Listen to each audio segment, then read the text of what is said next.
Buenas tardes a todos y bienvenidos a esta mesa redonda virtual sobre seguridad en el teletrabajo que ha organizado IMF, Institución Académica. Soy Manuel Carpio, tutor del máster de ciberseguridad y, bueno, pues esta tarde moderador de esta mesa. Ante todo, quiero exponer el tema del que luego entraremos en debate con nuestros insignes miembros y participantes en la mesa de debate, que luego pasaré a presentaros. Pero bueno, para poner en suerte el tema, el asunto que nos trae aquí esta tarde, decir que la pandemia del COVID-19 pues, ha obligado tanto a empresas como a trabajadores a modificar la forma, los medios, los hábitos de trabajo en un tiempo récord.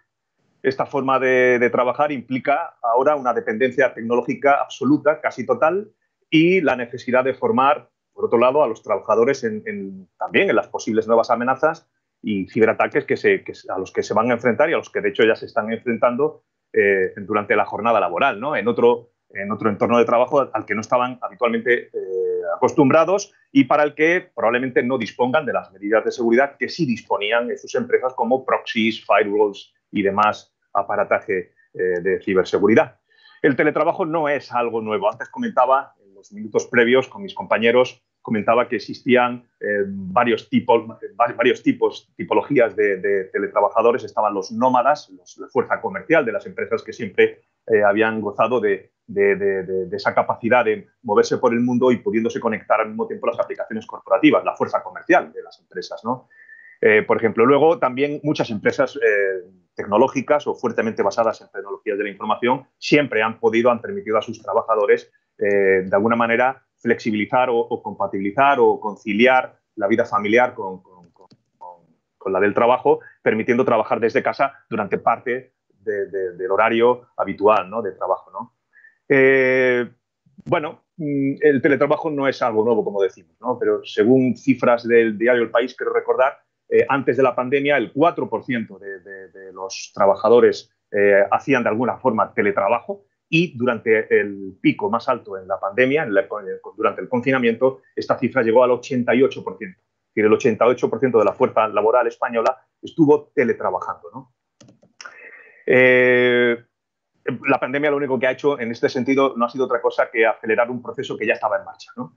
La crisis sanitaria que hemos vivido y que estamos viviendo, lo que ha hecho ha sido pues, avanzar en 3 meses o en 8 meses lo que hubiera costado años, ¿no?, de implantar el teletrabajo en nuestro país, ¿no? Pero también los ciberdelincuentes han visto una oportunidad con esto del teletrabajo para hacer de las suyas, ¿no? Y han perfeccionado los ataques adaptándolos a esto ahora que los SNOPs llaman la nueva superficie.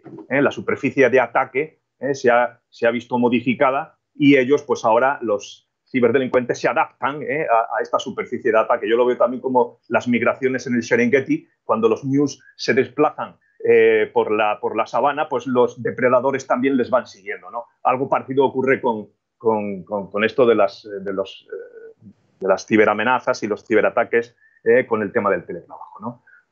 España se ha convertido en el 4º país del mundo en el que más se ha incrementado este tipo de ataques. La actividad de los ciberdelincuentes contra compañías ha repuntado del orden de un 50%, aprovechando fundamentalmente que las medidas de ciberseguridad que se disponen en los domicilios es inferior a las que se disponen de forma corporativa en las empresas, ¿no? Hablábamos también antes del perímetro, de la seguridad del perímetro. Si quedaba algo del perímetro, decía yo, si hasta ahora quedaba, pues esto ha saltado por los aires con el teletrabajo. Ya no se puede hablar más de perímetro en la era del teletrabajo.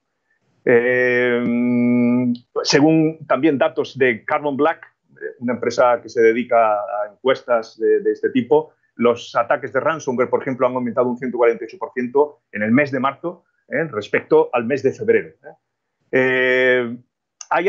Esto no ha sido siempre igual. O sea, hay sectores que se han comportado mejor que otros en esto de los ciberataques, en el teletrabajo, ¿no?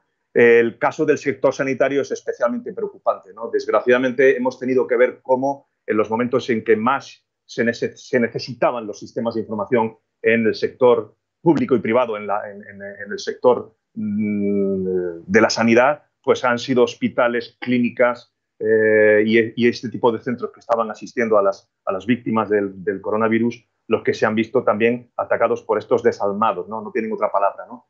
Durante el COVID-19 este tipo de ataques han aumentado hasta un 150% respecto a época anterior en el sector sanitario, ¿no? La urgencia con la que se impuso el confinamiento, que fue prácticamente de la noche a la mañana, no permitió a las empresas planificar adecuadamente cómo se iba a hacer esto, desde el punto de vista de la ciberseguridad, ¿no? Y desgraciadamente se tomaron decisiones en algunas empresas que podríamos considerar hasta no ya peligrosas, sino nefastas, ¿no? Que luego les han costado mucho porque han sido objeto de importantes ciberataques, ¿no? El objetivo era garantizar un acceso universal a todos los usuarios y trabajadores desde fuera del perímetro, cuando antes era para una pequeña porción de ellos, ¿no? Y el objetivo era que pudieran alcanzar desde fuera, se pudiera alcanzar cualquier recurso de información interna en cualquier segmento de la red, ¿no? Se abrieron puertos en Internet directamente para Citrix, para SAP, para Oracle. Se hizo todo lo posible y muchas veces el CISO tapándose la nariz con unas pinzas. Esta es la situación que en muchas empresas, desgraciadamente, se ha tenido que sufrir, ¿no? Se han habilitado accesos a través de TeamViewer, como lo estamos haciendo en este momento. Se ha dado conectividad directa desde a Oracle sin pasar por ningún firewall, contra el router, accesos a la red interna, eliminando segmentos, switches en router, aplanando internamente la red. Es decir, esto ha expuesto realmente grandemente la ciberseguridad interna de toda la red corporativa al exterior, ¿no? También se ha hecho mucha flexibilidad y se ha dado gran laxitud a los procedimientos de parcheo, por ejemplo, para plataformas como Citrix, por ejemplo, porque no se sabía cómo iban a comportarse estas aplicaciones que estaban soportando todo el acceso de usuarios, y para evitar que se cayera abajo este tipo de plataformas se ha evitado su parcheo. Cosas de estas son las que se han visto durante esta época, ¿no? Este tipo de medidas urgentes lo que ha hecho ha sido exponer esos activos críticos sin protección, ha facilitado la extensión de infecciones y bueno, pues como digo, la dirección ejecutiva manu militari ha impuesto este tipo de situaciones, incluso pasando por encima del CISO en muchos casos, ¿no? En la actualidad, el gobierno de España, pero me consta que esto también está ocurriendo en otros países, fundamentalmente también del área latinoamericana, ha llevado al Parlamento una ley para el teletrabajo, para regular el teletrabajo. En este momento en España, concretamente el gobierno y los interlocutores sociales están negociando en una mesa de diálogo la regulación de esta actividad, del trabajo desde casa, ¿no? En este anteproyecto de ley hay muchas cosas que no vienen al caso de la mesa redonda de esta tarde, pero desde el punto de vista de la ciberseguridad solo se toca sucintamente. Básicamente para decir que los gastos que pudieran tener las personas que están en teletrabajo, así como la forma de cuantificar la compensación de estos gastos, deben de correr obligatoriamente por cuenta de la empresa. Lo veremos luego ya si fuera el caso de que tuviera uno que implantar algún tipo de medida especial física o lógica en su domicilio para proteger la información corporativa, ¿no? Por otro lado, la empresa se dice en ese anteproyecto o proyecto de ley que podrá adoptar las medidas que estimen oportunas de vigilancia y control para verificar el cumplimiento de las obligaciones y deberes laborales, siempre salvaguardando la debida dignidad del trabajador y su privacidad. Estamos hablando de que la empresa podrá o no entrar y bajo qué circunstancias en la red interna de la casa del empleado para comprobar de algunos ciertos aspectos de ciberseguridad, ¿no? Bien, pues esto es digamos, el background, la base sobre la cual vamos a debatir a continuación. Y para esto, para hablar de todo esto, disponemos hoy a cuatro grandes profesionales del mundo de la ciberseguridad, cada uno en un ámbito diferente, aunque todos son, por así decirlo, multidisciplinares, os conozco y puedo decirlo. Y tenemos con nosotros, en primer lugar, a Javier Ruiz de Ojeda, que es Product Manager de la Ciberacademia de Deloitte. Javier, pues además, ha trabajado como en el área en Deloitte desde el año 2015, como en el IT Risk Advisory, liderando proyectos para el sector bancario, aseguradoras, infraestructuras críticas. Y antes de entrar en Deloitte, pues desarrolló carrera de consultoría de seguridad con clientes diversos como AENA, Santander, Telefónica, de lo cual yo también doy buena cuenta, y Repsol, por ejemplo. También tenemos con nosotros a Jaime Guillermo Ferrer, que es el arquitecto, uno de los arquitectos de ciberseguridad en Deloitte. Se incorporó también en el año 2015 a Deloitte y está actualmente en el área en el CiberSOC y bueno, pues en la actualidad es uno de los responsables técnicos de la operativa diaria de los equipos de Threat Intelligence, de FIR, en el CyberSOC de la EDC, y a lo largo de su trayectoria profesional ha trabajado en Innotech System como analista de malware y Motecno como analista de tarjetas contactless. También tenemos a Marcos Lozano, responsable de ciberseguridad en INCIBE. Marcos es ingeniero de software y diplomado en tecnologías de la información por la Universidad SEC. Cuenta con una amplia carrera en el área de la ciberseguridad, desempeñando tareas como asesor y consultor tecnológico desde hace más de 17 años en empresas de diversos ámbitos que discurren desde los medios de prensa hasta la administración pública. En la actualidad ejerce como responsable de servicios de ciberseguridad para empresas y profesionales en INCIBE. Es formador en diversos másteres y colabora con la Comisión Europea en diversos medios de comunicación, ¿no? Tiene diversas certificaciones que sería aquí largo y prolijo relatar. Y, bueno, pues buenas tardes, Marco, bienvenido. Y por último paso ya a Omar Jesús Horta, que es director de transformación digital en el grupo OESIA. Omar cuenta con más de 15 años de experiencia en el mundo de la transformación digital, especialmente en el entorno de ciberseguridad. Es un impulsor de la transformación digital con actitud emprendedora y colaboradora para desarrollar nuevas experiencias de clientes y empleados en las organizaciones. Actualmente es director de transformación digital en el grupo OESIA, desde donde se gestionan soluciones de ciberseguridad para grandes clientes y oficinas de gestión, de PMOs, en diversas firmas, que sería también aquí largo y prolijo relatar, ¿no? Es ingeniero de sistemas por la Universidad Santa María en Caracas, Venezuela, y MBA por el IESA, ¿de acuerdo? Pues nada más, tras esta breve presentación, paso ya al turno de preguntas entre nuestros insignes acompañantes y miembros de la mesa. Debo decir a nuestra distinguida audiencia que, por supuesto, estamos esperando ya y deseosos de que planteen sus preguntas al hilo de este debate y bueno, pueden hacerlo a través de las redes sociales, donde estamos transmitiendo en streaming, y nuestra compañera Marina, del equipo de IMC, posteriormente, tras el debate, con mucho gusto las trasladará a nuestros ponentes, ¿no? Bien, pues sin más dilación paso ya a las preguntas, a preguntas que estoy deseoso de formular para ver cuál es vuestra opinión. Y quiero empezar por ti, Javier, mi querido amigo Javier Ruiz, hablando de la capa 8, de la famosa capa 8. Sabéis que según el modelo de referencia OSI, pues parece ser, nos enseñaron en el colegio que tiene 7 capas. El modelo de referencia OSI, pues no tiene 7, son 8, porque la octava capa es el sufrido usuario. Y el sufrido usuario es normalmente el eslabón débil de la cadena, siempre nos han dicho esto, ¿no? Entonces, en muchos casos, el error humano, dicen que el 80%, la ley de Pareto, es el 80% del error humano el que está en el origen de muchos de los ciberataques o de los ciberincidentes de seguridad. ¿Cuáles son, desde tu punto de vista, Javier, los errores más comunes que puede cometer un teletrabajador, normalmente por desconocimiento, haciendo de esta manera que aumente la vulnerabilidad de la empresa ante los ciberataques cuando está teletrabajando?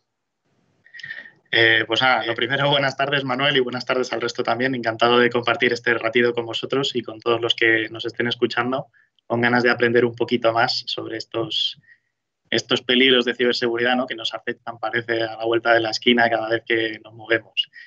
Respondiendo un poquito e intentando alinear así las respuestas para la pregunta que me has hecho, que tiene miga.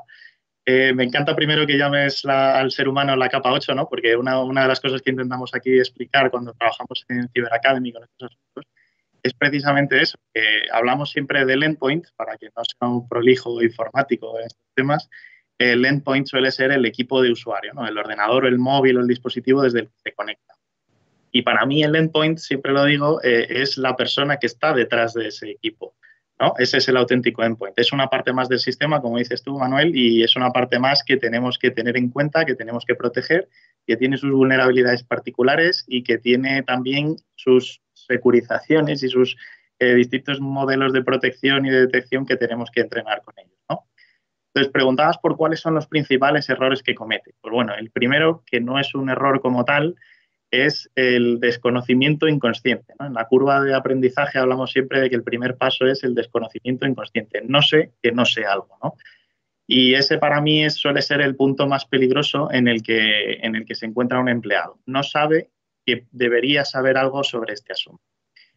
Y eso es un tema que, bueno, poco a poco yo creo que está mejorando bastante. Las noticias ya van haciendo muchísimo eco, como has comentado, de todos estos ciberataques que ocurren a distintas empresas, cada vez más grandes, cada vez más notorias. Nadie está libre de salir en una portada o de salir en la sección tecnológica del periódico que elijáis. Y para mí esto, aunque tiene un lado malo, que es que efectivamente pues, se está atacando o se está haciendo daño a las reputaciones de estas empresas, pero a cambio sí que es verdad que nos trae un poquito más cerca a todos saber que esto está a la orden del día, que no es un tema de que los ciberatacantes estén intentando cazar a Scarlett Johansson o a Trump o a Jeff Bezos, sino que realmente cualquiera de nosotros puede ser la víctima y la gacela de la que hablabas, ¿no? El ñu que está en el Serengeti y que por ir el último de la tropa, pues es al que ataca el león. Entonces, pues bueno, decía, el primero es no saber que no se sabe. Gracias a Dios, pues lo dicho, está mejorando todo esto mucho, ya salimos hasta en el hormiguero hablando de ciberseguridad, lo cual es genial. Otra cosa que hay que saber es que el malo es en su más profunda esencia del ser, es un vago, es una persona que no quiere trabajar mucho. El malo antiguo que veíamos en las películas de hackers y demás era un tipo tecnológicamente hipercapaz. Y no digo que los de ahora no lo sean, sí que digo que están empezando a encontrar atajos mucho más sencillos a veces para poder implementar esos malware y esos virus que nos instalan a todos.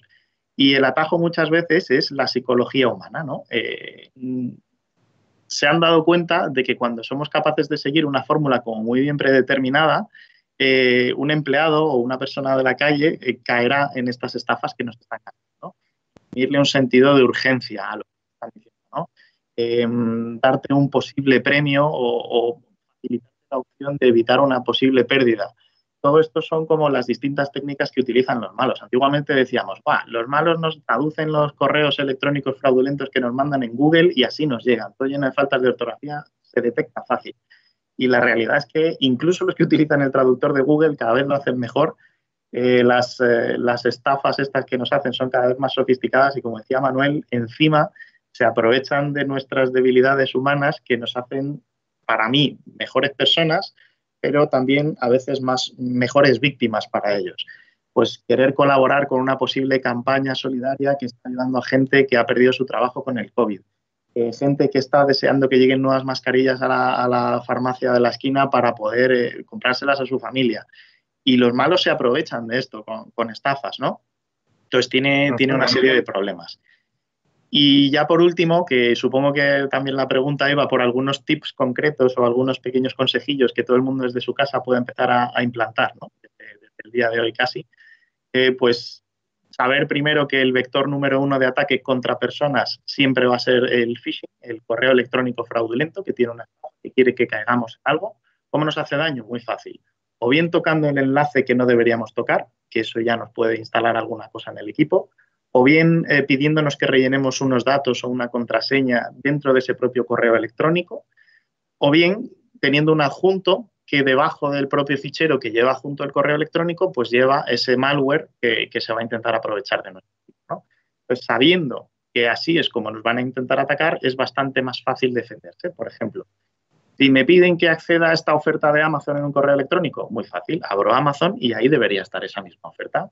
Si me dicen que en mi banco han tenido un ciberataque y que mi contraseña se puede haber visto comprometida y que debería acceder para cambiar la contraseña, perfecto, entro por la web del banco y cambio mi contraseña. Entonces, cuando me venga a mí esa información o esa petición, la ignoro. Cuando sea yo quien la pide, me fío. Y si solo tuviera que poner una norma para las personas, yo creo que sería esta. Muy bien, muchas gracias, Javier. Oye, Marco, tú como experto, Javier nos acaba de dar una primera pequeña pincelada acerca de las vulnerabilidades en el lado del domicilio, por así decirlo, del teletrabajador, y ahora quiero hablar un poco acerca de algo parecido, pero del lado de la empresa, ¿no?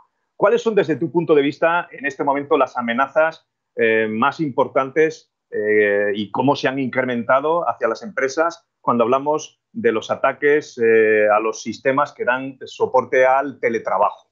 ¿Cómo ha cambiado el panorama, el landscape, que diría un americano? ¿Cómo ha cambiado en el mundo, en el panorama de los ciberataques con la llegada del teletrabajo en el lado de la empresa? ¿Qué habéis observado vosotros desde INCIBE? Bueno, lo primero agradecer que nos hayáis invitado a participar y agradecer a toda la gente que nos está viendo. Y efectivamente este panorama ha cambiado, afortunadamente mes tras mes va mejorando, pero sí que es cierto que sobre todo dependiendo de la tipología de la empresa, porque nosotros ponemos especial foco en las pequeñas y medianas empresas que son aquellas que necesitan pues un poco más de protección porque no cuentan con esas salvaguardas, esos controles, esas tecnologías tan importantes y necesarias que tienen muchas veces las grandes compañías, pues hemos identificado que evidentemente están siendo mucho más atacadas que hace unos cuantos meses. ¿Por qué? Bueno, porque están aprovechando estos señuelos que comentaba Javier, estas técnicas de ingeniería social que puede facilitar tanto a empresarios como a gente del departamento de sistemas a posiblemente en esa carrera hacia la digitalización, a esa carrera, la implementación del trabajo, a tratar de evitar pues poner pues lo mínimo, como por ejemplo esos túneles, esas VPNs para conectar a servicios remotos. De hecho, estamos observando en las últimas semanas un crecimiento de una famosa amenaza que se llamaba Emotet, que fue del último trimestre del año pasado y que atacaba, bueno, entre otros servicios al escritorio remoto. Bueno, pues esa carrera para el tema del trabajo pues no ha hecho pensar, no nos ha hecho sentarnos a las empresas y decir, a ver, ¿cómo voy a implementar esto de una manera segura? ¿Por qué? Bueno, pues porque el negocio manda, ¿no? Al final, todas las empresas tienen que llegar a hacer los balances de cuentas adecuados. ¿Y qué ocurre? Bueno, pues no piensan en la ciberseguridad y creen o consideran que es un elemento secundario. Cuando se están dando cuenta de que ese activo tan esencial que es la información, cuando se ve comprometida, pues les impacta muchísimo. ¿Por qué? Porque, bueno, las empresas están acostumbradas a perder clientes, proveedores, incluso empleados, pero ¿qué ocurre cuando una empresa, una dependencia tecnológica alta, pues pierde el acceso a su información?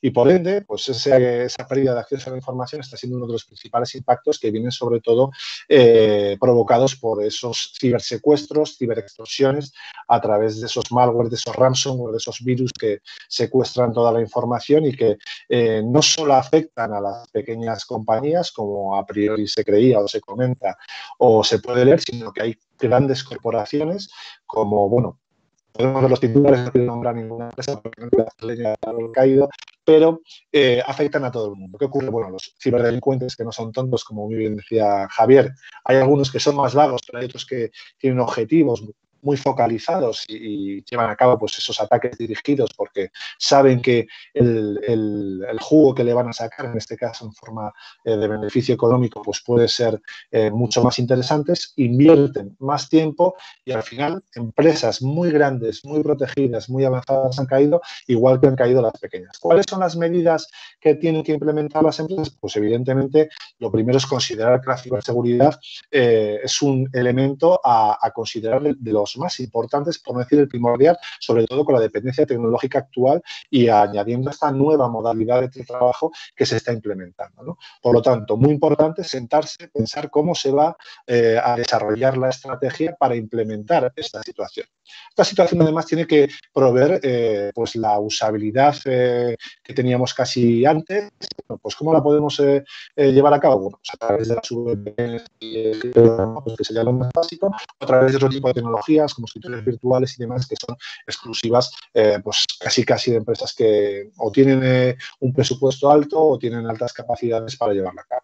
¿De acuerdo? Entonces, bueno, esto sería un poco a priori las medidas esenciales. Sin olvidar, por supuesto, cómo tienen que trasladar a todos sus empleados esas buenas prácticas o la divulgación de las políticas para que esta nueva modalidad se lleve a cabo a través de los dispositivos. Siempre se dice que para teletrabajar lo mejor es disponer de un ordenador corporativo, pero hay muchas empresas que no pueden disponer de esos dispositivos. Bueno, pues que les hagan una serie de recomendaciones, que les trasladen cómo tienen que llevar a cabo todo este tipo de accesos a los servicios y demás para reducir esos posibles impactos que sin duda están ahí y en los próximos meses los veremos seguro.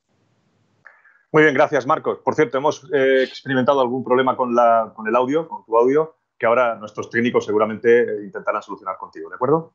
Pero has dejado muy bien centrado el tema para la siguiente pregunta, porque estamos siguiendo en el lado de la empresa, porque aquí vamos en este debate a distinguir del lado del domicilio del trabajador o del nómada y, por otro lado, en el lado de la empresa, ¿no? ¿Qué se debe hacer en uno y en otro lado, ¿no? Voy a seguir con este lado donde estamos, en el lado de la empresa. Tú nos has hablado muy bien acerca de las amenazas y has apuntado alguna de las soluciones, ¿no?, que se podrían dar, pero en esta línea hay dos aspectos. Primero quiero hablar de este tema con Guillermo, después pasaré a Omar. Guillermo, evidentemente esta nueva forma de trabajar con teletrabajo, la desaparición ya definitivamente de lo poco que quedaba del perímetro, va a hacer que las empresas tengan, como decía muy bien Marco, que sentarse, cosa que todavía no han hecho, por cierto, en muchos casos. No se han sentado para pensar, que era lo que estaba planteando Marco, en una nueva arquitectura, en transformar las arquitecturas de seguridad de las empresas desde el viejo paradigma, ya salió la palabra, desde el viejo paradigma del perímetro que nos separaba como una empalizada de la selva peligrosa exterior. Pues eso ya no existe, esa empalizada, y hay que cambiar un poco la forma de diseñar las redes, las intranets, de diseñar los servicios que se exponen a Internet, los servicios que deben quedar privativos. ¿Qué opinas tú? ¿Cómo se va a transformar la arquitectura de seguridad, el modelo de referencia típico con la llegada y la expansión del teletrabajo? Gracias, Manuel, y buenas tardes a todos. Pues la verdad es que sí, que todavía hay muchas empresas que no se han sentado, pero es normal. ¿Quién quiere sentarse en este momento con la situación que tenemos y el tipo de trabajo que hay que hacer? No es un trabajo fácil, no es algo con lo que estemos habituados a trabajar y la verdad es que el impacto en esos campos de negocio y de operación, como comentaba Marco, es bastante alto. Entonces la dificultad que tiene es muy compleja y hay que tratarlo con muchísimo cuidado y con mucha tranquilidad. Entonces, ¿cómo van a tratar esa transformación? Es muy relativo. Dependerá principalmente del nivel de madurez que tuviesen esas compañías antes de este éxodo de teletrabajo que hemos vivido durante el confinamiento. Porque evidentemente no es lo mismo esa compañía que ya estuviese acostumbrada a trabajar con usuarios, esos nómadas que comentabas antes, que por motivos de trabajo, motivos personales, lo que fuese, estuviese acostumbrado a viajar, a conectarse a cualquier tipo de segmento de la red de la compañía y demás, y esas mismas compañías ya tengan un control bastante bueno de su arquitectura, de sus herramientas, un personal de ciberseguridad bastante cualificado. Ese tipo de compañías no tendría que tener una transformación de arquitectura tan grande, sino más bien una adaptación de capacidades.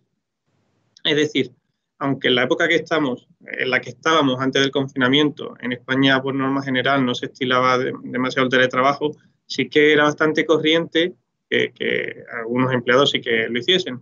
Entonces, estas compañías, como decía, no cambiaría la arquitectura, pero esa adaptación sería sobre dos puntos. Uno, el volumen de tráfico.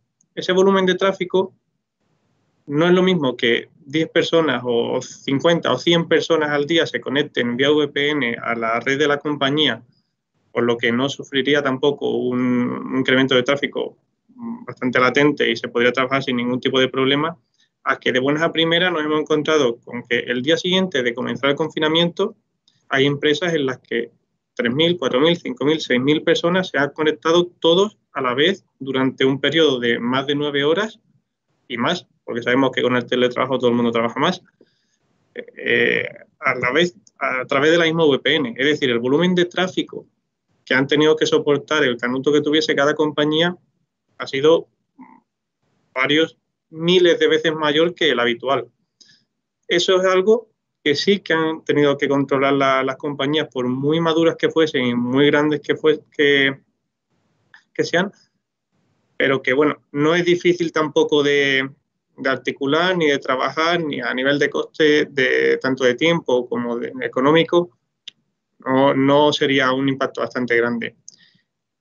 Hay otro punto que creo que muy pocas empresas lo han tratado a día de hoy, y sería de que sí, todas esas empresas están muy maduras, tienen una buena segmentación, tienen un buen control de a qué se hace, de usuarios, de a qué se accede a través de la VPN y a qué no. Pero es verdad que cuando estamos en la red de la empresa tenemos un proxy que nos ayuda, tenemos que recordar que es algo que nos ayuda, no nos restringe en la navegación del día a día. Nos ayuda a que no nos infectemos, a que no pongamos en compromiso ni nuestros dispositivos, ni nuestros datos, ni los de la empresa. ¿qué pasa? Cuando estamos desde fuera, ya sea desde una 3G que tengamos en el propio ordenador o desde la propia red Wi-Fi de casa o del aeropuerto, donde sea, si no tenemos esa VPN conectada a la empresa, no pasamos a través del proxy de la empresa y sí que podemos hacer una navegación un poco más libre. Todo depende del nivel de restricciones que tenga el dispositivo, ¿no? Pero sí que se dispone de esa libertad un poco de navegación. Esto es algo peligroso también, porque tenemos que intentar que todo el entorno de trabajo sea lo más similar posible al mismo entorno que tenemos dentro de la empresa. Por tanto, hay muchas empresas que también tienen que abordar ese tema, incluso por muy maduras que sean, tendrán que estudiar si necesita para tener una salida de Internet, forzar siempre una salida vía VPN con la tunelización hacia la red de la empresa, etcétera. Por muy madura que sea la empresa, hay algunos aspectos que hay que tocar.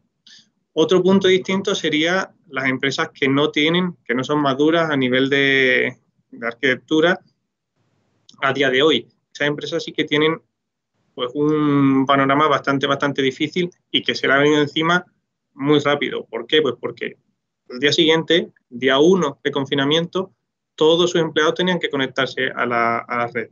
¿Qué es lo que pasa? No tenían medidas para ello y han tenido que tirar pues, de lo que tenían a mano. RDP, Citrix, cualquier tipo de protocolo que bueno, son buenos, pero que si se exponen a Internet sin ningún tipo de securización, pues sí, permite que el usuario se conecte, que el empleado se conecte a la red, pero igual que permite que el usuario se conecte, también permite que un atacante nos ataque y acceda. Por supuesto que el atacante no va a tener las credenciales de ese RDP ni la facilidad de acceder a ese Citrix, pero hay muchísimas formas por vulnerabilidades, como comentaba Manuel antes, por compromiso de algunos dispositivos en los que se obtengan las credenciales de Citrix o incluso ataques de fuerza bruta. ¿Por qué? Porque hay empresas que ni siquiera tienen esa capacidad de detectar esos ataques de fuerza bruta que se les realiza sobre una cuenta. Y ha sido bastante curioso como durante el confinamiento hemos visto, hay herramientas como Shodan que te permite hacer búsqueda de puertos abiertos y demás, como había, por ejemplo, el puerto 3389, el de RDP, que de los millones que había a diario abiertos, se ha multiplicado y ha crecido exponencialmente, lo que sorprende que a día de hoy, con el conocimiento y después de los ataques del año pasado de Motet y demás, y de otros ransom vía RDP, se han producido, cómo han podido algunas empresas habilitar RDP sin ningún tipo de miramiento. Tanto ese paradigma al que se enfrentan ese tipo de empresas es bastante complejo y hay que tener en cuenta que esa transformación muchas empresas no tienen capacidad de realizarla por sí mismas.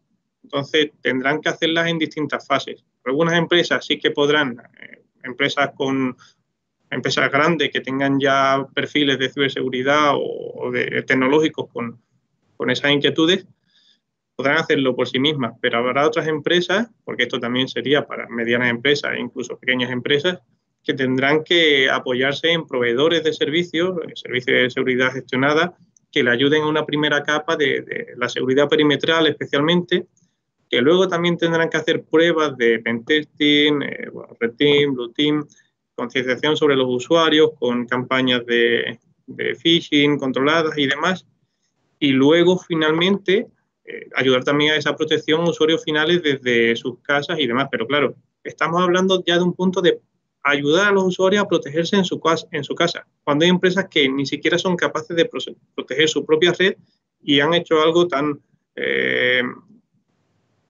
inadmisible en cuanto a ciberseguridad se refiere como exponer protocolos de conexión remota hacia Internet.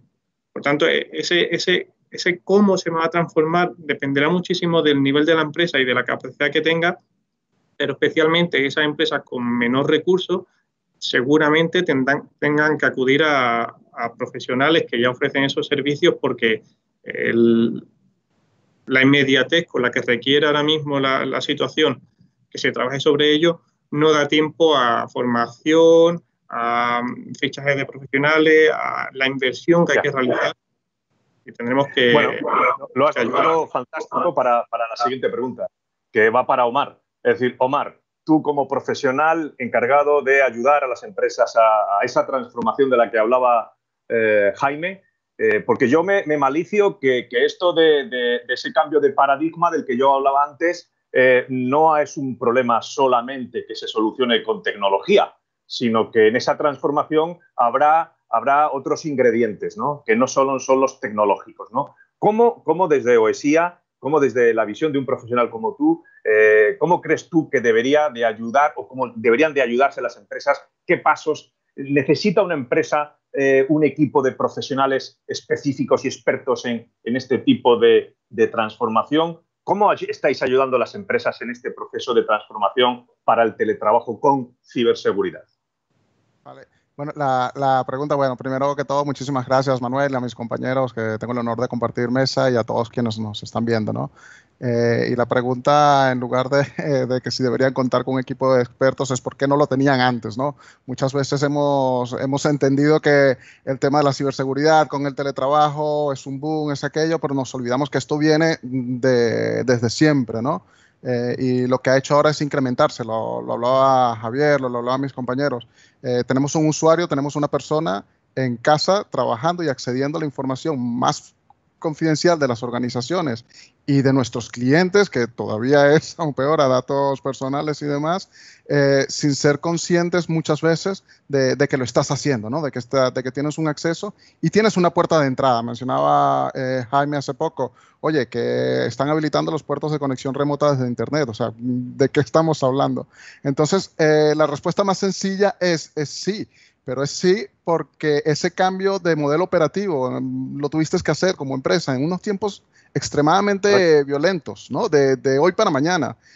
No tuviste tiempo a planificar qué hacer y cómo hacer. Tenías que garantizar como empresa la sostenibilidad de la operación. Y no tuviste tiempos de formar, de decirle a tus usuarios, a tus empleados, oye, que mañana vas a trabajar desde tu casa, porque vas a seguir accediendo a las cuentas de usuario, vas a seguir accediendo a este universo. Aquí tenías, lo decías tú, un firewall, tienes un Securata en planta, tienes un control de acceso, tienes todo. Ahora te vas a casa y ¿qué haces, no? Entonces, ese equipo de expertos en ciberseguridad debe existir en todo el momento, pero ahora más que nunca. Y tiene que existir, por un lado, para todo lo que es la infraestructura de seguridad, para lograr esa seguridad en esos túneles, para lograr que el acceso a la información sea seguro, que el control de acceso a los sistemas también sea muy robusto, pero sobre todo para formar a las personas. Yo soy uno y en OESIA estamos pero obsesionados con la concienciación de los usuarios. Lo decíamos hace poco, es el eslabón más débil. Pero es el eslabón más débil porque es un usuario o porque como empresa no nos damos el tiempo y la inversión necesaria para educarlos a ellos. Porque al fin y al cabo les damos las llaves de una casa y les decimos, pues, aquí tienes. Y también Marco lo comentaba, o sea, las pequeñas empresas son las que menos recursos tienen, son las que no pueden montar canales, no pueden montar una infraestructura robusta, pero lo que sí puedes hacer, y no es muy costoso, es educar a tu gente. Entonces, tienes que tener dos líneas muy claras. Una, en la medida de lo posible, hacer una seguridad muy robusta a nivel tecnológica, implementar controles, implantar tecnología, desplegar tecnologías en seguridad. Y por un segundo, educar a tu gente, concienciarla. Y de forma transversal, pues tienes que estar monitorizando. Lo mencionabas, Jaime, hace poco. Pues necesitas un centro de operaciones de seguridad, un SOC, que tenga la visibilidad de lo que está pasando en tus sistemas, de lo que está pasando en los sistemas de tus usuarios y en el canal de comunicación entre ambas partes. Entonces, esas tres patas lograrían lo que sería un modelo más robusto de seguridad. Y déjame que insista, pero la concienciación tiene que ser vital. O sea, es que, de nuevo, pasamos en el que te levantabas de la mesa y le preguntabas al de al lado, oye, tengo en una operadora, oye, ¿qué hago con este cliente que me está pidiendo esto? Oye, mira, apunta este código y poco más. Ahora no tienes esa ayuda allí, tienes que formarlo, tienes que educarlo, tienes que concienciarlo y tienes que, como empresa, garantizar de que al menos tenga los niveles mínimos de seguridad que tenías cuando estabas en las oficinas. Muy bien, nos ha quedado claro, Omar, muchas gracias. Yo pues paso la pregunta casi, esa pregunta que formulabas, pues lo has dejado muy bien preparado para la siguiente pregunta hacia mi amigo Javier. ¿Y tú crees, Javier, que necesaria concienciación de la que nos ha hablado Omar, se encuentra el trabajador, el teletrabajador, en general todos los trabajadores que ahora van a teletrabajar, ¿tú crees que se encuentran con la predisposición mental necesaria y la concienciación necesaria y se sienten involucrados en materia de ciberseguridad cuando se encuentran en su casa? ¿O quizá en casa no tienen esa conciencia de que están en un entorno de trabajo, están tratando con información valiosa corporativa? ¿Cómo crees tú que está y que se puede actuar? ¿Cómo se puede formar a los teletrabajadores para que adquieran esa conciencia, en el caso de que no la tuvieran, cuando se encuentran teletrabajando desde casa? Esa conciencia en ciberseguridad. Uh-huh. Bueno, pues creo que has comentado durante la pregunta cuáles son un poco los distintos factores que intervienen en esto, y yo creo que es clave concebirlo un poco como una escala de madurez, ¿no? Cuando tú empiezas a trabajar estos temas con los empleados, empiezas desde un punto de vista de formación pura, es decir, te voy a enseñar la teoría de esto, te voy a enseñar lo que no sabes, te voy a dar los datos que tienes que conocer para poder protegerte. Estos son los vectores de ataque, por aquí va a entrar el atacante, este es el tipo de ataques que te va a lanzar y demás. Una vez que el empleado ya tiene la capacidad y ya tiene el conocimiento que tenemos, un siguiente nivel de madurez sería empezar a concienciar, como dices, ¿no? Te sensibilizo, te explico por qué esto es importante y empiezo a trabajar contigo no solo el conocimiento, sino tu compromiso, tu comportamiento, tu fiabilidad, porque la máquina tiene una suerte que es que cuando un proxy dice que no a algo que entra, pues dice que no a algo que entra. Pero el empleado depende de si en ese momento pues acaba de sonar el microondas, ahora que estamos en casa, o acaba de sonar la lavadora, o está el niño gritando, o está el perro pidiéndote que le saques. Y eso condiciona tu respuesta a un posible ataque que tengas en este momento, ¿no? Entonces, concienciarte y comprometerte como público objetivo sobre por qué esto es tan importante y por qué entrenar esa memoria muscular. Joder, nosotros, o sea, se sabe que en las empresas no solo te explico cómo tienes que reaccionar a un correo fraudulento, sino que además te voy a lanzar yo unos cuantos de ejemplo para entrenarte, no solo para ver si te cazo y para ver qué puntuación me está sacando la gente, sino para entrenarte y entrenar esa memoria muscular tuya de que acostúmbrate a recibir estos ataques. Esto es una cosa constante, ¿no? Como el boxeador que aprende a que le tienen que llover por todos los lados y entonces aprenderá a dejar de sorprenderse cada vez que le lleguen, entrar en su entrenamiento muscular y decir, vale, esto se para así, esto se responde de esta manera, lo reporto al equipo de seguridad o al CAU o a donde sea y ahí queda ya respondido. Y el tercer paso en esa escala de madurez, ya hemos hablado de formación, hemos hablado de concienciación, y el tercer paso sería empezar a hablar de cultura de seguridad, que es cuando deja de ser algo consciente en las personas. Cuando estamos hablando ya de que la gente actúa por defecto de forma segura. Y eso, o sea, el ejemplo mejor de todos lo estamos viviendo en estos últimos meses, que hemos atravesado las 3 fases, bueno, 2 y media yo diría, con todo este tema de la enfermedad del COVID. Primero nos hemos formado, primero hemos visto las noticias y hemos leído blogs en YouTube y hemos hablado sobre la curva, que si se aplana, que no se aplana. Hemos aprendido toda la teoría y los conceptos sobre lo que es un virus, la diferencia que hay entre el virus y la enfermedad, que es el coronavirus, que es la COVID y todo esto. Luego viene una segunda etapa de concienciación y la concienciación se ve con las imágenes fuertes que estamos viendo en la tele, que estamos leyendo en los periódicos y los datos terribles que estamos teniendo cada día desde el 11 de marzo en todos los lados, ¿no? Y eso nos empieza a concienciar y nos explica que esto es importante. Y la cultura es lo que de momento ya están adaptando, por ejemplo, los niños muy pequeños. Yo tengo una sobrina de 1 año y medio, fantástica, que ya sale y cada vez que se encuentra con alguien, lo primero que hace es ofrecerle la manita para que le eche un poco de gel. Y esto ya es cultura de seguridad, es cultura en este caso de seguridad sanitaria. Ella ya va a nacer toda su vida sabiendo que la mascarilla es un elemento más del armario y que el gel de manos es un elemento más que hay que utilizar 10 veces al día y ya no me acuerdo de por qué, ¿no? Como la anécdota de los monos con el plátano, y ya no se acuerdan de por qué cuando van a por el plátano da la corriente, simplemente saben que no se va a por el plátano, que no se sale de casa sin mascarilla y que no se interactúa con el entorno sin después lavarse las manos. Entonces yo creo que estos serían un poco como las 3 fases en cultura de ciberseguridad que veríamos exactamente lo mismo, ¿vale?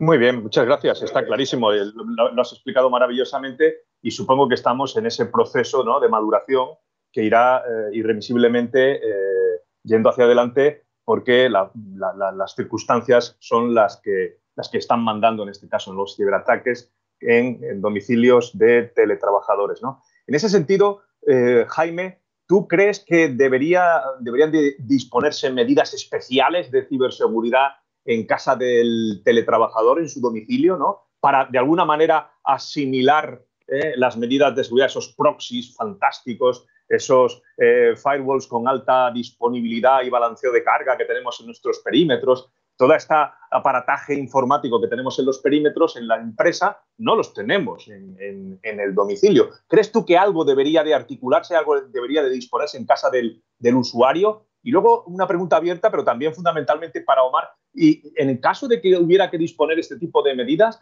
según vuestra opinión, que lo lanzo a vosotros cuatro, ¿quién debería pagar todos estos costes de los nuevos dispositivos?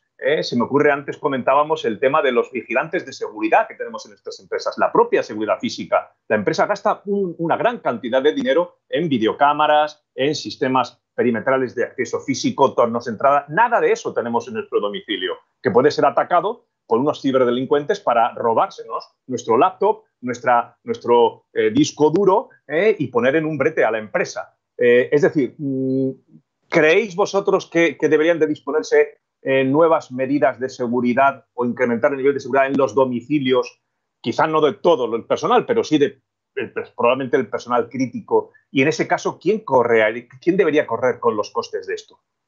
Te lo lanzo a ti, Jaime, pero también a Omar y al resto de componentes de la mesa. Ni tenemos a día de hoy ese tipo de medidas, ni creo que a corto o medio plazo al menos se puedan tener a nivel de medidas de seguridad, no que se aplique por parte de la empresa o en los dispositivos de la empresa, sino en la propia casa de los usuarios. Que se podría tener una red paralela en la que solamente se utilice para el trabajo. Por supuesto que sí. ¿Que se podría tener una cámara en el despacho donde trabajas desde tu casa? Por supuesto que sí. Pero muchísimo antes de todo eso, hay otros aspectos a tener en cuenta, como por ejemplo, estamos acostumbrados a grandes empresas en las que cuando tú llegas te dan un dispositivo, te dan un ordenador en el que tú no haces lo que quieres con ese ordenador. Tú llegas, te conectas en una red y automáticamente hay una serie de políticas que te despliegan una serie de aplicaciones en el ordenador. Tú no puedes instalarte cualquier cosa, solamente la que esté en un centro de software que esté habilitado. Hay muchísimas, lo que decía antes, no restricciones, sino ayudas que se hacen de forma masiva mediante la centralización de políticas, y que todas las personas que teletrabajen, ya no solo que teletrabajen, sino que se conecten desde cualquier sitio que no sea la oficina, deberían de tenerlo. ¿Por qué? Porque cuando tú te conectas, aunque sea desde el propio móvil al correo, si yo en el móvil, por muy protegido que yo creo que la tenga, o por la red en la que yo quiera tenerla, tengo alguna aplicación maliciosa y accedo al correo, pues quizás estoy facilitando una serie de credenciales, una serie de información al atacante. Entonces sí que hay que introducir una serie de herramientas que permitan un mayor control de los dispositivos con los que se accede a la información de la propia empresa, para que no se produzca ningún tipo de fuga de información de ese tipo. Es decir, una empresa que facilite a sus empleados un ordenador que no esté maquetado, como conocemos nosotros dentro de la parte tecnológica, la maqueta del dispositivo, o que permita trabajar con el equipo suyo personal y que acceda a la propia red de la compañía, no se debería de permitir. Entonces, a lo que iba es que más que una protección en la propia casa o facilitar una red wifi aislada y muchísimas cosas que en el mañana, pues, por supuesto, estaría bastante bien, a día de hoy debería de preocuparnos bastante en que cualquier dispositivo, cualquier conexión hacia nuestras empresas sea desde un dispositivo totalmente controlado y del que tengamos total control desde la propia compañía y estemos seguros que no hay ningún tipo de conexión maliciosa ni ninguna posibilidad de que la información se vaya por otro canal que no conocemos. Esa sería mi preocupación principal, sobre todo en empresas que a día de hoy no lo hacen, que son muchísimas. Luego ya nos meteríamos en lo siguiente y de quién paga qué. Eso, bueno, ese melón sí que no me gustaría abrirlo. Lo comentaba porque en el proyecto de ley español de teletrabajo, que está en este momento en el Congreso, uno de los temas que está suscitando mayor debate es no por los temas de ciberseguridad que apenas se tocan en dicho proyecto de ley, sino porque bueno, se ha puesto sobre la mesa quién paga, si el trabajador o la empresa, quién paga todos los elementos tecnológicos necesarios para el teletrabajo. Y yo, aprovechando esta mesa, me quería referir específicamente a la parte de ciberseguridad, a los elementos de ciberseguridad que resultaran necesarios, ¿no? Y esto es un tema no resuelto, ¿no? No resuelto. Y si en algún caso, en algún domicilio, en particular de la alta dirección, es necesario imponer o exponer mayores medidas de ciberseguridad, como por ejemplo las que tienen normalmente en el segmento de la VLAN de alta dirección, que habitualmente es una VLAN separada y demás. Entonces, ¿qué pasa con el domicilio de estos altos directivos, por ejemplo? ¿Y quién paga todo esto, ¿no? Era mi pregunta. Yo quería también, al hilo de esta pregunta, dirigirme a Marco, no en su calidad de representante del gobierno, de una agencia gubernamental en este caso, sino como técnico y preocupado en estos temas, ¿no? Y tiene que ver bueno, en primer lugar, los límites, también a los que se refiere la ley española. Hay que poner unos límites en cuanto a la capacidad de supervisión o de inspección de la empresa para el cumplimiento de las medidas de seguridad que tenga establecidas en su política. En casa del teletrabajador, ¿habría que poner algunos límites? Mi primera pregunta. Y la segunda pregunta es, para todos, bueno, ya hemos visto que no es un tema pacífico el tema de quién paga los elementos de ciberseguridad que fueran necesarios en el caso del teletrabajo. Pero imaginemos que se produce un incidente de ciberseguridad en casa del empleado. ¿Cuáles son los temas de liability que están involucrados en esto? ¿Qué dicen las compañías de seguros? ¿Se harían cargo de los costes del ciberincidente en casa del empleado? ¿Cuáles son las consecuencias de tipo legal que tienen que ver con ¿se podría ir a hacer un forense a casa del empleado y tener que analizar también los ordenadores de los niños, de tu esposa, los móviles que se han estado conectando a esa red? Es decir, entramos en un territorio como el mar de los sargazos muy, muy interesante, ¿no? Y me gustaría conocer vuestra opinión sobre estos asuntos, sobre el tema de quién paga qué, sobre el tema de dónde están los límites de la empresa a la hora de inspeccionar los elementos en casa del empleado y, por último, qué pasa en caso de un ciberincidente embarcado en casa del teletrabajador. Empiezo por ti, Marco, y luego me gustaría conocer la opinión de Omar. Bueno, yo, sin ser un experto en cuestiones de privacidad y demás, que en estos días, pues implementando esta modalidad, pues pueden afectar mucho a todos esos usuarios, empleados que están trabajando de casa, es algo que en alguna ocasión sí que se ha abierto este melón, es decir, ¿cuáles son los derechos de la empresa frente a ese usuario que está trabajando desde casa en el caso de que, por ejemplo, sin querer exfiltre algo de información, lo suba a un Dropbox que ha sincronizado en su equipo personal sin saber cómo, ese tipo de cosas? Bueno, yo os puedo contar una anécdota relativamente reciente durante el confinamiento de un usuario que, claro, evidentemente, cuando ahora mismo nos encontramos en un entorno que para nosotros es como nuestra zona de confort. ¿Se me escucha mal por lo que veo? Me temo que sí. Si estamos en nuestra zona de confort, muchas veces es difícil el darnos cuenta si estamos utilizando el ordenador para un uso personal o profesional. Bueno, pues un conocido infectó su equipo porque le llegó un phishing de Netflix, muy habituales durante esta pandemia, y no se dio cuenta, no fue capaz de discernir que le había llegado al correo corporativo, no al correo personal. Él era usuario de Netflix y cayó en la trampa. ¿Qué ocurrió en ese caso? Bueno, pues él evidentemente como usuario notificó de esa infección, le retiraron el equipo, se lo sustituyeron y bueno, se gestionó como un incidente más un poco diferente, ¿no? Es decir, se llevaron su equipo desde su casa, le trajeron uno nuevo, que ahí también es otro problema, la capacidad de reposición que tienen las compañías frente a un incidente de esas características. Es decir, son capaces de garantizar que ese trabajador va a poder seguir trabajando o se va a crear unos días en ese mundillo. Y al final, bueno, dentro de las empresas, todos, cuando vamos a formar parte de una compañía o de una administración pública, siempre firmamos un acuerdo de confidencialidad.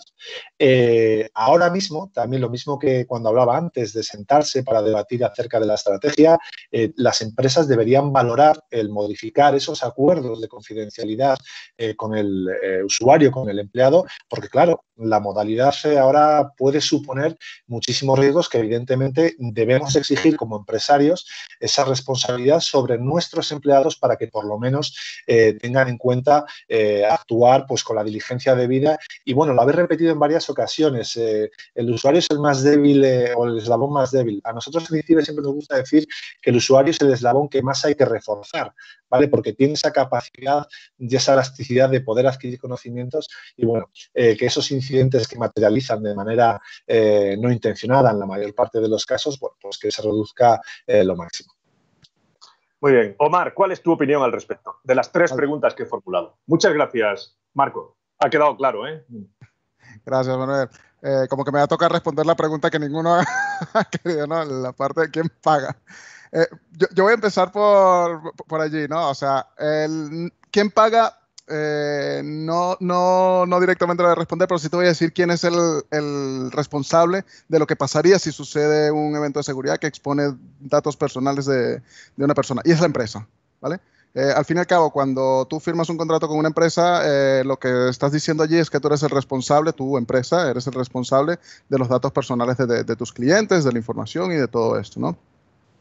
Y en ningún momento estás diciéndole, lo acoto a mi edificio en la dirección X, sino que eres el responsable de ello. Entonces, te has llevado la estación de trabajo, el workspace, te has llevado al usuario a trabajar en una red que no es segura, que compartes con las consolas de videojuego, que compartes con los televisores, con la domótica, iba a decir el nombre y iba a empezar a sonar aquí.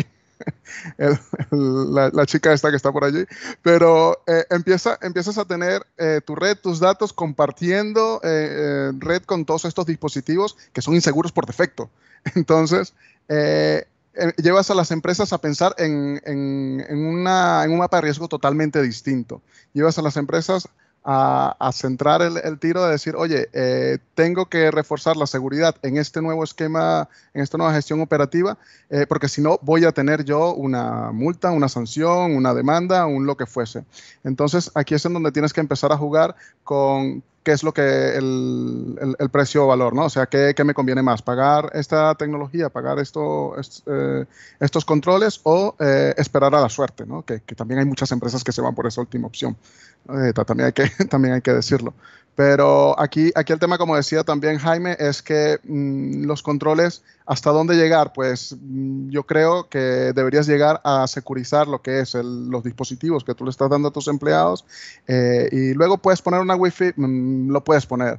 Luego puedes poner, sí, pero yo creo que tú tienes que cerrar a lo que realmente tú como empresa le das a tus empleados como herramienta, que principalmente son un dispositivo, un móvil, un laptop o lo que fuese, ¿no? Muy bien, me entiendo por tus palabras que responsable es la empresa, evidentemente, y parece claro, si en el contrato no se ha estipulado nada al respecto, que sea la empresa la que tenga que hacerse cargo de cualquier responsabilidad por el hecho de haber pactado con el trabajador el que se teletrabaje, ¿no? Y que se maneje su información corporativa en en otra ubicación, que en este caso no es el seno materno del edificio corporativo, ¿no?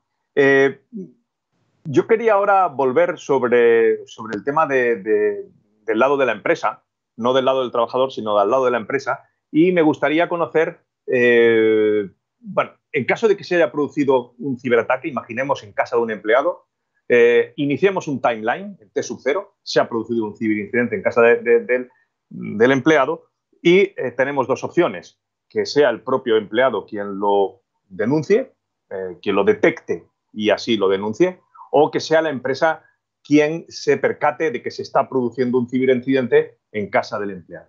Me gustaría conocer un poco cuál sería el timeline en cuanto a todo lo relacionado con la denuncia, una eventual denuncia de ese suceso.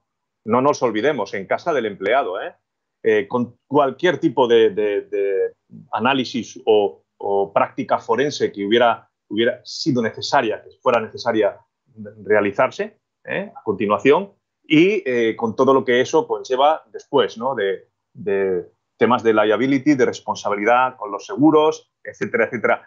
Debe de ir un equipo forense de la empresa a casa del empleado a hacer un levantamiento de la situación. Deben los sistemas SIEM de las empresas, los sistemas corporativos de Threat Intelligence, también investigar el tráfico que se produce en casa en las redes o en los endpoints del empleado, para analizar la posible presencia de malware en casa del empleado, en algún dispositivo de la red del empleado. Jaime, tú que eres un experto en Threat Intelligence y seguramente en gestión de SIEMs, es decir, contadme un poco cómo es el proceso de la Cyber Kill Chain en el caso del teletrabajo, de los 5 pasos que se definen en el modelo de Cyber Kill Chain, ¿no? En el caso, ¿cómo lo veis vosotros? ¿Quién debe ser quien dé la voz de alarma? ¿Quién debe de hacer la práctica forense? ¿Cómo debe de actuar la empresa en estos casos? Jaime, empiezo por ti, pero luego me gustaría conocer también la opinión de mi amigo Javier y de todos los demás intervinientes. En este caso yo creo que sería algo bastante parecido a lo habitual tanto en oficina. Tenemos en cuenta que muchos de los trabajadores están en la oficina, pero muchísimos otros no están en la oficina, que están en una oficina de otro proveedor o lo que sea y pueden tener esa infección, que no es solamente el teletrabajo. Y esta empresa no le paga a ese trabajador el internet que está consumiendo de la otra compañía. Por tanto, el incidente al final debería ser bastante parecido. La empresa que tiene un SIEM, un SOC, un equipo de Threat Intelligence, es bastante madura como para monitorizar. Bueno, primero, es bastante madura como para que el usuario que está en su casa trabajando esté conectado vía VPN a la empresa, por tanto, a través del proxy de la empresa. Por tanto, todo se monitoriza a través del SIEM y el SOC sería capaz de generar las alertas mediante los casos de uso que tenga. Desencadenaría todos los mismos aspectos que tuviese un incidente en una cadena real. Con la diferencia de que si el usuario está conectado en la oficina, dependiendo del tipo de incidente, porque claro, no es lo mismo dependiendo del caso de uso que salte, si salta uno de una infección que tenemos miedo por la propagación, veamos, no sé, un caso de que veamos Cobalt por ahí, algún tipo de PowerShell o lo que sea, que todos temblamos, pues entonces, evidentemente, si está dentro de la oficina, preocupa bastante por la propagación por la propia red de la empresa. Otra cosa es que esté en su casa. Si está en su casa, no hay tanto, por un lado, no hay tanto miedo a esa propagación por el tema de la tunelización y de la segmentación, por lo que tardaría bastante más y se detectaría antes, pero sí está ese riesgo de que sea a través de otro dispositivo de la red por el que se propague. Quiere decir, el vector inicial puede que no sea el propio empleado, pero sí alguien que está conectado a esa red. De igual manera, lo que vería el usuario, lo que vería el equipo de SOC sería ese dispositivo infectado. ¿Cómo se actúa? Pues de igual manera que si está conectado aquí, que si está conectado en una oficina de un cliente o en su casa.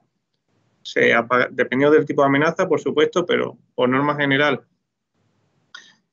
si esto ocurre en un edificio de tamaño de 7 plantas y se detecta una infección, no se llama y se dice, oye, no apagues el equipo que voy a ir a hacer un volcado de memoria para esto.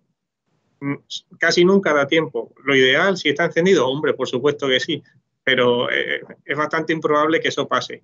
Entonces, ¿qué se haría? Pues se desconectaría de la red, se desconectaría de cualquier cosa que tenga acceso a la propia compañía y esa máquina ya sí que se enviaría más que el equipo forense. Pues imagínate que la empresa está en Madrid y la persona está trabajando en Galicia.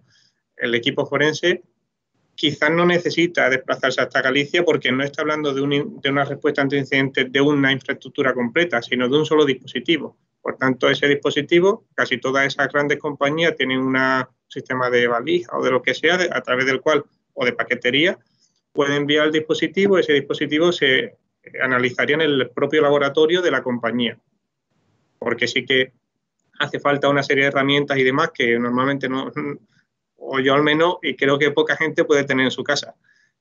Pero el incidente en sí se trabajaría de una forma muy parecida, a excepción de que hablemos de un incidente en el que haya que involucrar al tema de cadena de custodia. En el caso de la cadena de custodia, el incidente es totalmente distinto y, de hecho, creo que ni siquiera se plantearía en algún momento hacer ese análisis siguiendo esa cadena de custodia porque, claro, lanza ahí el forense, haces ese perito forense hacia allí, ese notario para que porte el acceso a ese dispositivo, que todo quede bien documentado y demás, es bastante difícil. Pero bueno, a día de hoy, que lo que más nos preocupa es que se produzca una infección que se propague, sería desconectar, apagar, enviar directamente a la oficina donde esté el laboratorio y que se haga el análisis. Muy parecido a lo que sería un incidente real en cualquier compañía, esté o no esté en la oficina. Javier, ¿cuál es tu opinión al respecto?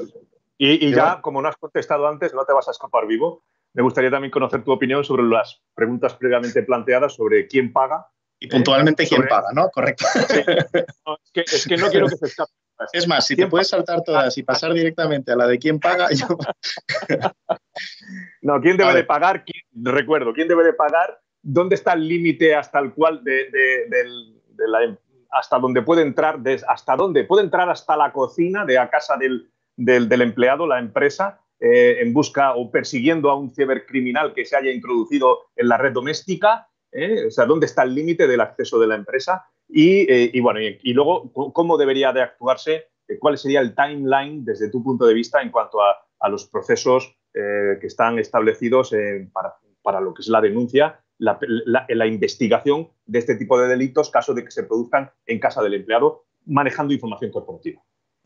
Vale, yo voy a empezar además introduciendo un siguiente elemento en la mezcla. Estamos hablando mucho de la relación empleado-empresa y voy a meter un tercer elemento ahí en esa relación, que es la póliza de ciberriesgo, que sí, es señor, otro que se lleva un montón ahora. Las empresas, para quien no conozca esto, pues bueno, en lugar de empezar a incorporar ciertos tipos de funciones muy necesarias en una empresa a partir de un mediano tamaño, como puede ser pues, la detección de incidentes, la respuesta rápida, la alerta temprana, incluso en caso de que tengas algo que te pegue fuerte, una consultoría legal o un asesoramiento legal o pues todo esto están empezando a recurrir a pólizas de ciberriesgo que cubren ese vacío legal del riesgo que ninguna otra póliza te cubre, ¿no? Y parte de lo que incluyen muchas de estas pólizas son precisamente la respuesta rápida ante un ciberincidente de las primeras 72 horas, ¿no? Incluso llegando a desplazar un equipo forense a tu empresa para conectarse a tu red, atender ese incidente, entender cuáles son los equipos infectados y hacer un poco todas estas labores que comentaba Jaime.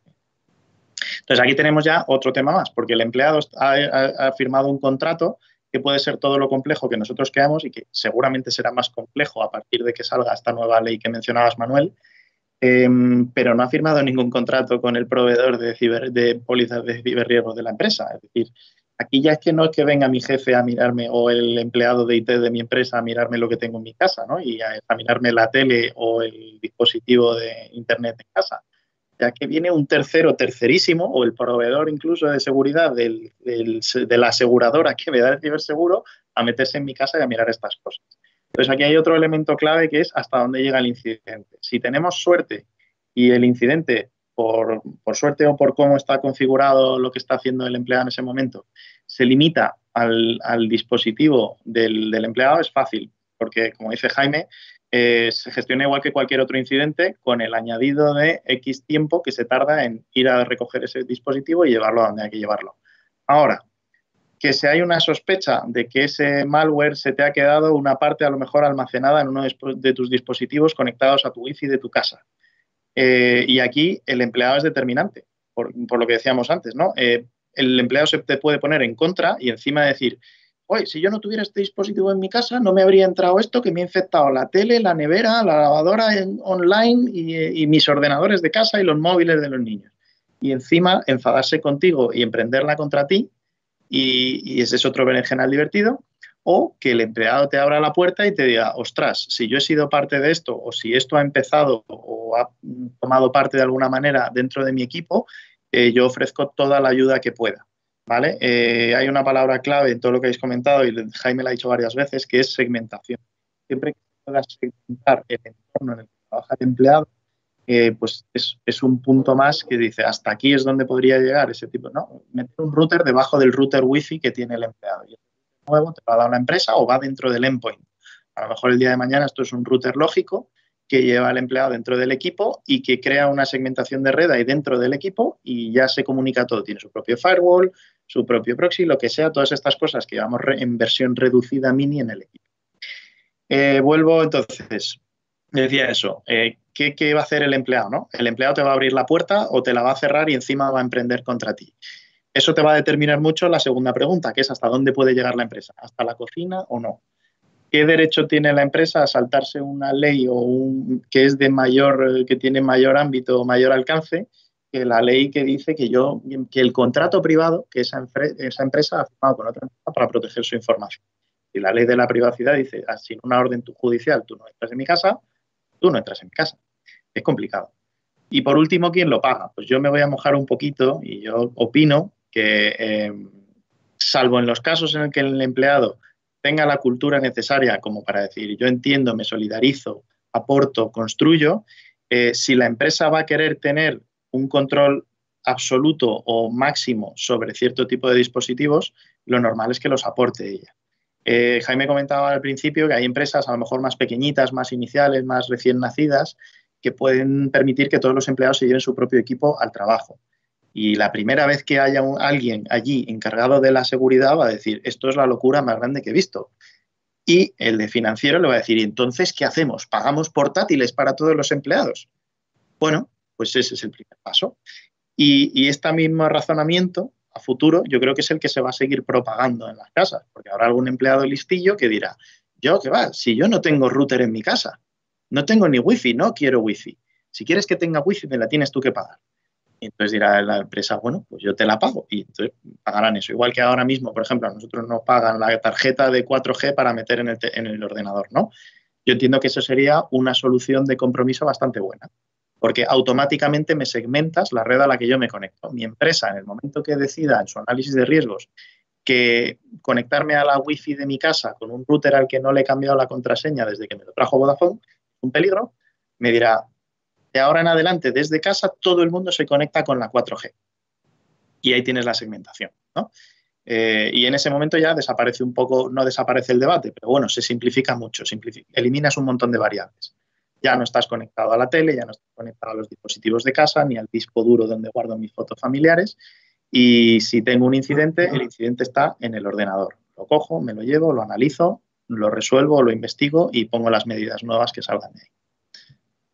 Creo que bien, sí. Yo albergo la vana esperanza de que alguno de los legisladores que en este momento están manejando este proyecto de ley estén asistiendo entre nuestra distinguida audiencia a esta mesa redonda y obtengan de forma gratuita, por cierto, una consultoría sobre cómo debería de ser esa ley para además dotar de ciberseguridad a esos teletrabajadores. Me temo que no va a ser así, porque ya estamos rondando horario casi de preparación, de preparar la cena con nuestras queridas partners en casa cada uno. Y bueno, y es el momento ya espero bueno, daros las gracias por esta maravillosa mesa y por vuestros consejos, recomendaciones y vuestra visión del tema. Tenemos que ir cerrando ya y dar paso a las preguntas de nuestra distinguida audiencia, que en este caso creo que nos las va a pasar nuestra compañera Marina López, que debe de andar por ahí y no sé si estará la sala vacía, no lo sé, porque esto de las mesas redondas virtuales tiene esta parte, digamos, de sorpresa, ¿no? No sé si al otro lado habrá alguien todavía con interés siguiendo la mesa o no. En este caso lo vamos a resolver inmediatamente. Marina, por favor, ¿alguna pregunta inteligente de parte de nuestra audiencia? Sí, claro. La primera sería, ¿cómo podemos evitar los trabajadores el excesivo control que ejercen las empresas a la hora de ejercer el teletrabajo? Bueno, yo creo que esta es una pregunta fantástica para, no sé si nuestro querido asistente la dirige a alguien especial de la mesa o es en general. Supongo que es en general, ¿no? Cuando no has mencionado a nadie. En este caso yo se la paso directamente a Marco, como persona especialista o que, digamos, tiene sus desvelos, dedica su tiempo a dar servicios de ciberseguridad para empresas. Bueno, en realidad, o sea, esto va a depender muchísimo, por no decir totalmente, del tipo de empresa. Yo, por ejemplo, puedo hablar por mí mismo, por otras muchas donde no existe un férreo control, sino que además esta modalidad de trabajo nos ha dado la oportunidad, depende de la empresa, digo, para conciliar de una mejor forma o más de lo que teníamos antes. ¿Que hay empresas que ejercen un control férreo del teletrabajo? Quizás sea porque la propia naturaleza de esa empresa pues desconfíe de pues esta nueva modalidad, se vea un poco amenazada por saber el desempeño que emplean los o que invierten los trabajadores para desarrollar las tareas y realmente, o sea, el control férreo es el que no voy a decir que uno se autoimpone, porque la empresa nos va a exigir unos horarios, la empresa nos va a exigir unos objetivos, la empresa nos va a exigir al final unos rendimientos del trabajo. En la modalidad de teletrabajo, ¿cuál es el? Yo creo, por lo que he visto, tampoco he visto muchos controles exhaustivos, es comenzar la hora de trabajo y la hora de salida del trabajo. ¿De acuerdo? Son los dos controles que yo he visto a priori que se ejercen. No sé si luego habrá pues, personal de las empresas donde exigen, no sé, una presencialidad a determinadas horas, pero habría que, yo creo, estudiar más concretamente los casos específicos donde se dé esa casuística. Debo decir que este asunto del control de horario o, digamos, la potestad de la empresa para controlar a los teletrabajadores es uno de los aspectos más debatidos en el proyecto de ley que está ahora mismo en el Parlamento, pero, bueno, quizás no sea este el ámbito más adecuado de esta mesa sobre ciberseguridad, pero bueno, sí, como hemos visto, ciertos aspectos de ese control sí que tienen que ver y mucho con la ciberseguridad, con los elementos que haya dispuesto la empresa o el teletrabajador para garantizar esa ciberseguridad. No sé si alguno de mis queridos compañeros tiene algo más que añadir acerca de ese control férreo o férreo en guante de seda, no sé cómo denominarlo, que puede o debe o no puede o no debe ejercer la empresa en cuanto al desempeño de trabajador. Bueno, yo no solo creo que pueda, sino también que deba, porque al final estamos hablando de que nos conectamos al trabajo desde un dispositivo que nos facilita la propia empresa. Es decir, ese dispositivo no es para otra cosa que para trabajar. Y eso tenemos que tenerlo bastante claro y, por desgracia, no es así. Entonces, que la empresa nos controle por dónde navegamos, qué hacemos, por supuesto que sí, igual que lo hace en la propia oficina, pero es que es normal. ¿Por qué? Porque si tú te infectas o haces cualquier tontería que no debes y comprometes la información de tu compañía, tendrá que ser la empresa quien sea capaz de identificarlo, porque por ti mismo no lo vas a hacer. Por tanto, en mi opinión, no solo es que pueda, sino que debe hacerlo, más allá del tema del control horario y demás, que entiendo que cada empresa, la empresa que no sea flexible a la hora del horario y exija un control férreo del acceso y de la salida, lo va a ejercer tanto en casa como en la oficina. Por tanto, el teletrabajo no debe de cambiar nuestra forma de trabajar, debe ser exactamente igual, simplemente que nos va a ayudar a esa conciliación familiar y demás, pero ya está, no tenemos que intentar buscarle un fallo o un truco por el cual aprovecharnos de ello. Sí, muy bien. ¿Alguna? A ver, Omar. Yo estoy en línea con lo que comentaba Jaime, ¿no? Bueno, tampoco hemos abierto un melón aquí de si esto es teletrabajo o trabajo desde casa, ¿no? Porque ya podremos entrar ahí en términos de definición. Pero sí que esto, y de nuevo, volvemos al concepto que hablamos antes, ¿no? El deber de la empresa es que tú, trabajando en tu casa, tengas los mismos controles de seguridad que tenías en tu oficina. Y eso no tiene que ser discutible. O sea, el portátil es, como decía Jaime, para trabajar. Y si los controles que tú tenías en la oficina eran determinados, al menos esos te los van a mantener. Y si te vas a ir de mi perímetro, donde no tengo el Securata, el control de acceso, el esto y aquello, pues entonces yo lo que hago por defecto es que cierro, porque yo empresa, sigo siendo el responsable de lo que tú haces allí. Entonces, como decía Jaime, yo creo que es un deber más una pregunta. Bueno, pues nos queda claro. Marina, ¿alguna otra pregunta de parte de la audiencia? Sí. Nos preguntan, ¿cómo poder asegurar mi privacidad con respecto a la empresa? Ajá, muy interesante. Me alegra que me haga esa pregunta, señor de la audiencia.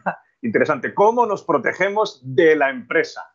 ¿Qué cosas, qué tamagotchis, qué dispositivos, qué puede hacer el empleado siempre dentro de las posibilidades y que no esté escrito en contrato y que se puede hacer? ¿Cómo se puede proteger un empleado que está teletrabajando de esa inspección que puede ejercer la empresa?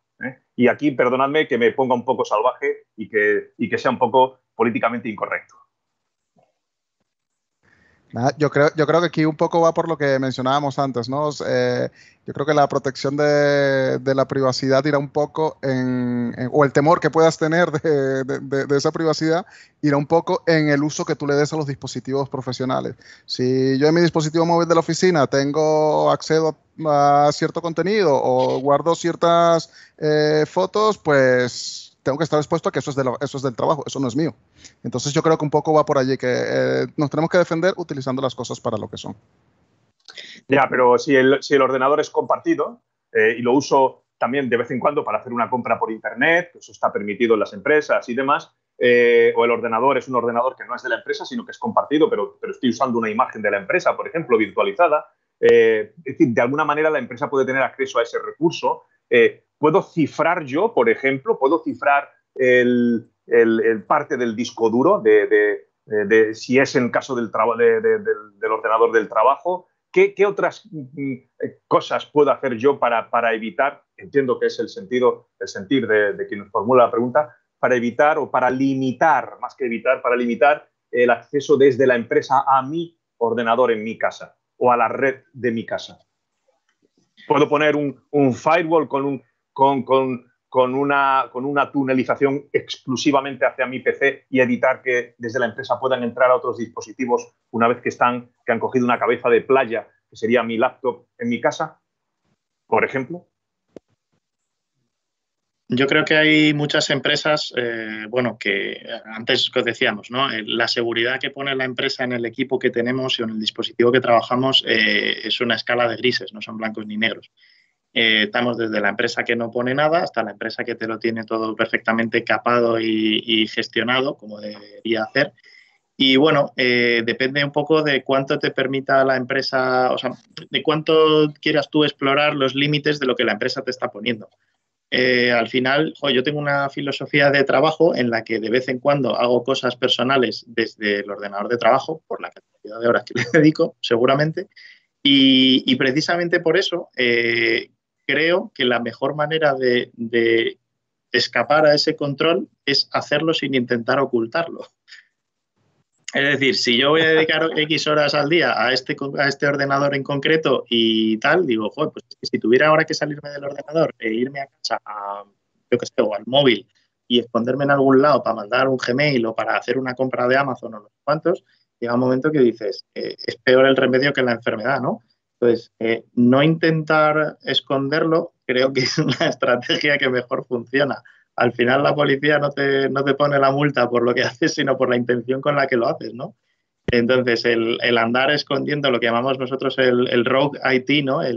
La tecnología pícara o la tecnología con la que intentamos escaparnos de las medidas de la empresa, hay veces que se hace. Yo utilizo un Dropbox porque la empresa no me ha dado un medio cómodo de mover un fichero de 2 gigas de un ordenador a otro y uso un Dropbox.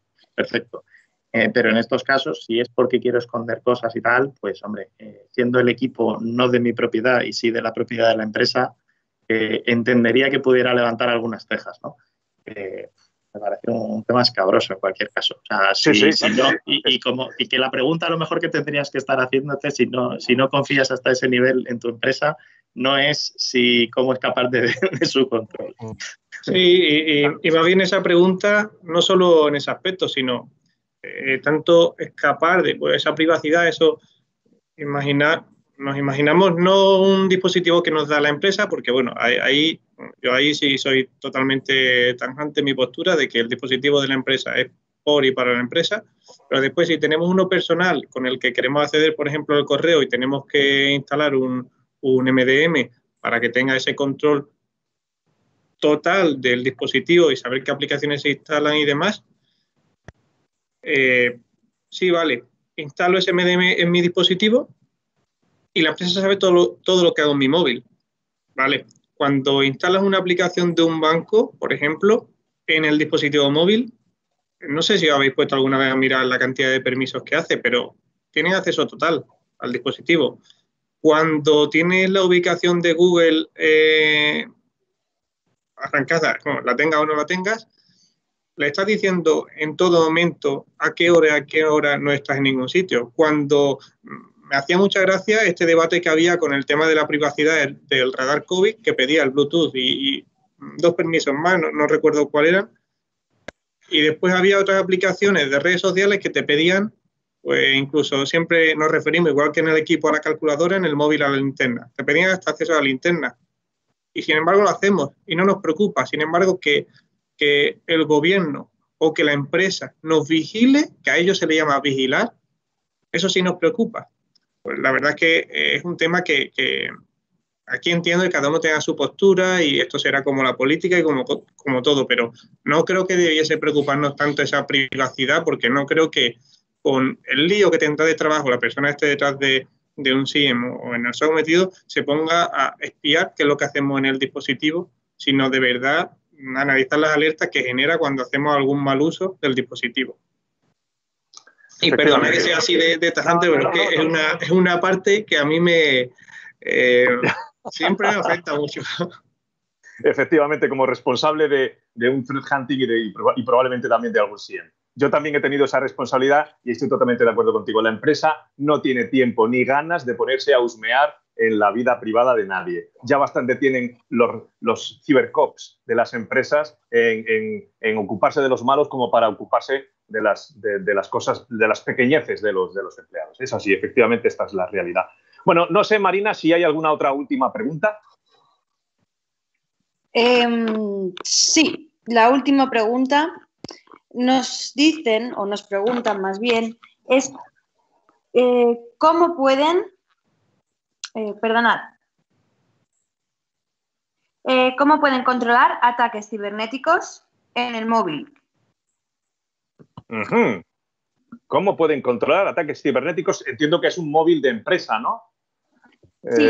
Porque estamos hablando de teletrabajo y en este caso me gustaría, aunque solo sea por centrar el tiro, que estamos hablando de un dispositivo no privativo del empleado, sino un dispositivo, un endpoint, en este caso, que la empresa proporciona al empleado y que, no sé si la audiencia estará al tanto de este tipo de situaciones, puede hacerlo en diversas modalidades. Antes comentaba Jaime, creo, el tema del MDM, que es una de las tecnologías que se utilizan para este tipo de situaciones y como antes también comentaba Javier, existen varias gradaciones en el uso y disfrute que de este dispositivo puede hacer el empleado para temas personales. Entonces, la empresa puede, de alguna manera, gestionarlo esto, pero serán nuestros distinguidos miembros de la mesa quienes nos ilustren más y mejor acerca de esto. Por favor, pero insisto, dando por hecho que se trata de un dispositivo corporativo que nos han entregado. ¿Cómo podemos controlar los ciberataques a este tipo de dispositivos? ¿Cómo se controlan, de hecho, en la práctica? Bueno, en realidad Ay, perdón, Javier. Escucha. Sigue. Tú que has hablado menos. No.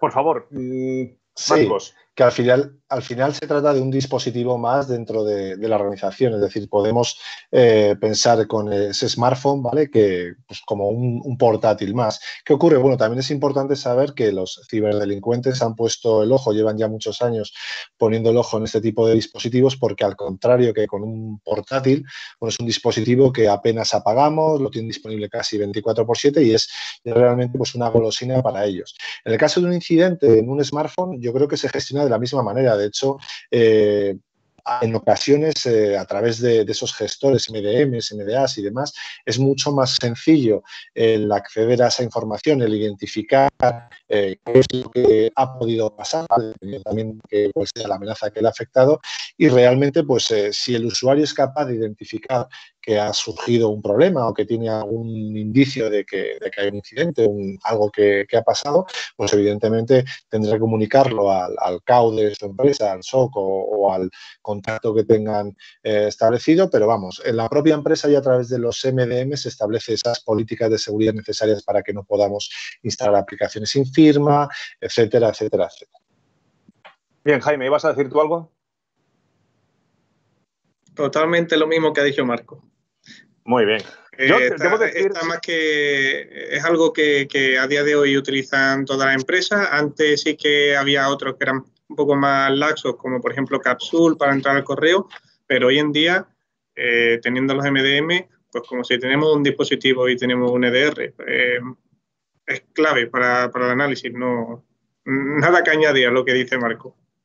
Debo decir que en mi calidad de tutor del máster de ciberseguridad del IMF, y en el que a la sazón tengo el gusto de tutorizar el módulo de seguridad en smartphones, a los alumnos del máster les proponemos siempre, como parte final de práctica final del trabajo, analizar la ciberseguridad de un terminal y de aplicaciones específicas para smartphones, ¿no? Y son los propios alumnos, que por cierto hacen un trabajo maravilloso, los que eligen las aplicaciones que descargan de diversos sitios, tanto repositorios oficiales como no oficiales, y se sorprenden de, en muchos casos, la inseguridad con la que están construidas muchas de las aplicaciones móviles y los permisos que se permiten, valga la redundancia, en el manifiesto, que así se llama, de esas aplicaciones. Como antes comentaba, no sé si era Javier, es impresionante cómo una aplicación que parece una tontería, en principio una aplicación de linterna, por ejemplo, te está pidiendo permiso para enviar SMS a servicios premiums, por ejemplo, ¿no? Esto es habitual y esto se ve, ¿no? Quiero decir que efectivamente la pregunta está bien tirada porque hoy en día el uso del móvil es universal y evidentemente las aplicaciones no están todo lo seguras que debieran. Creo que, no sé si alguno más queréis hacer algún comentario final, porque vamos a despedir inmediatamente. Si tenéis algún comentario, este es el momento.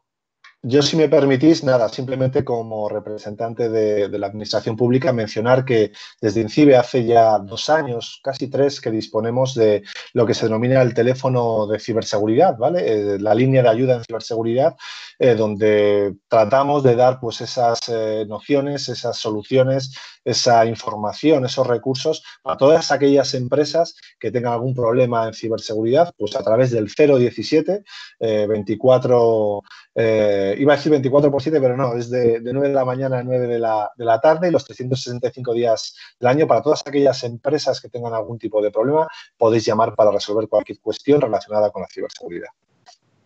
Muchísimas gracias, Marco. Ya sabéis, tenéis un teléfono que no es el teléfono de la esperanza, pero que sí del que sí podéis esperar apoyo y en la solución y por lo menos alguna indicación para solucionar algún problema de ciberseguridad que tengáis en vuestra casa.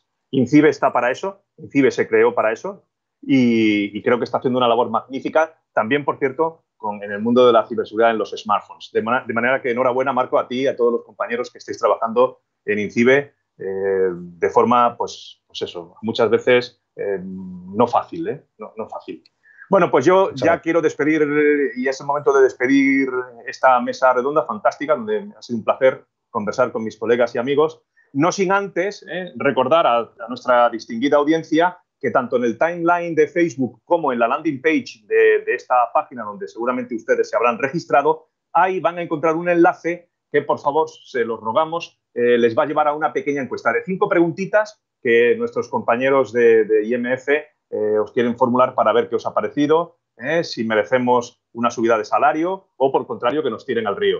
No lo sé, espero que sea lo primero en lugar de lo segundo y, bueno, espero también haber mantenido 1 hora y media su atención, entre todos, entre los que hemos estado aquí, haber mantenido su atención y, bueno, pues en este momento desearles una feliz tarde, váyanse ya a preparar la cena y que tengan una feliz tarde y lo que queda de día. Muchas gracias y hasta la próxima con el IMF.